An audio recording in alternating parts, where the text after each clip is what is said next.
welcome back to another installment of our MATLAB tutorials. Today I just wanted to show you guys an example of what you would do if you only had a graph and you wanted to pull figures, or you only had a figure and you wanted to pull values from it to use in data analysis. I know this is something that I needed to use to work on a project, and I didn't really find too many online examples or tutorials for, so I wanted to provide that to you guys and let you know that there's a quick and easy way to do it, and not all hope is lost if your data gets corrupted but you saved a figure. You can still do it. Also, sometimes you have an output of a figure with a live script potentially, so this is one way you can get data from your figure to analyze it. And so I just used our graphing example to show that. So in here I took our graphing figure that comes from when we run this, and I saved it as graph fig.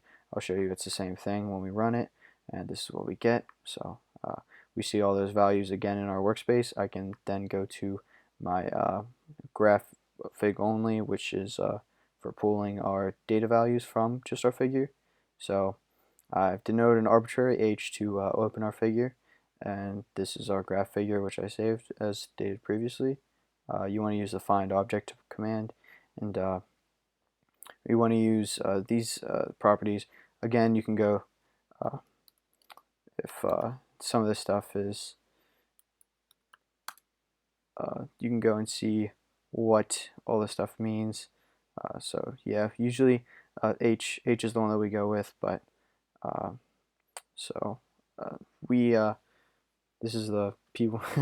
So I think for this one it was I think we used a I think this denotes our matching objects, I would like to say.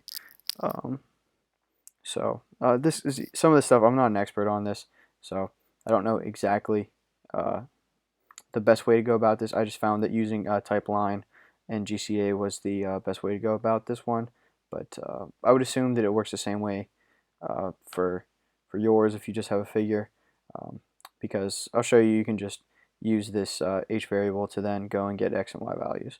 So then we just use the get command to get our x data from h, and use y to get our y data from h. So if we look at this graph or graph figure, we're really just looking at our y sub t graph. If you wanted to do this for both of them, you would want to go in here and save them each as a figure. You wouldn't want them on the same plot, so that way it does it keeps consistent with your data. Because right now we're just looking in this scenario, we're just looking at our y sub t data. So so if you wanted to look at your x of t data, you would want to save it as its own figure. But in this example, I felt that just the y sub t would be fine, and just explaining to you that you could do both would provide helpful information. But let me just go through this and show you that it is the same thing. So if I run this, we get this figure.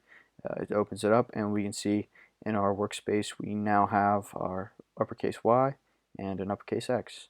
Now in this example of our uppercase x is denoted as our x-axis values, or not x-axis values, but our x values. So we're going to range from, that's going to be time, and we're going to range from 0 to 10, and we defined time again as 0 to 10 with a 0.1 step. So if we go to our uppercase x variable, we should see that relationship, and we do 0 by 0.1 all the way up to 10.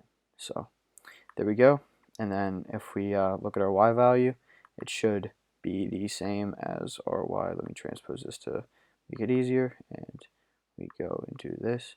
We see that they are the same number of elements, both doubles. Oh, also you can see when you do that switch, it automatically updates in here, so that's pretty cool. So we can transpose this one, and we see that we have these same values. So if you are just given a graph, you can go in and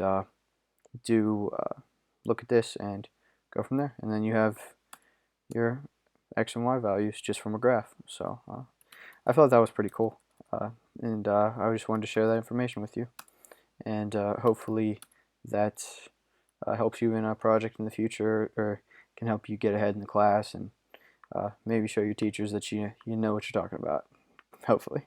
So good luck, and yeah, I'll see you in the next video.